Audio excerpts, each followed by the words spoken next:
మనం కాదు రక్తం కార్చింది సంఘం కోసం. ప్రభువు స్వరక్తమిచ్చి సంపాదించాడు సంఘాన్ని.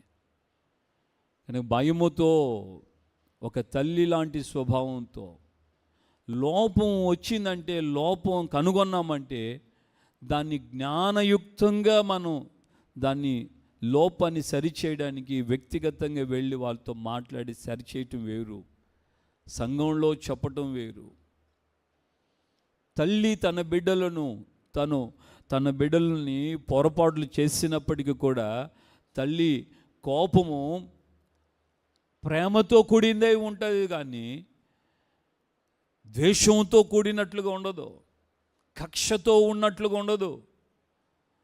ప్రధాన యాజకునికి దేవుడు అలంకారము ఘనత కలిగే వస్త్రాలను ఇచ్చాడు. ఎప్పుడు ఇచ్చాడు? పిలుపు వచ్చింది,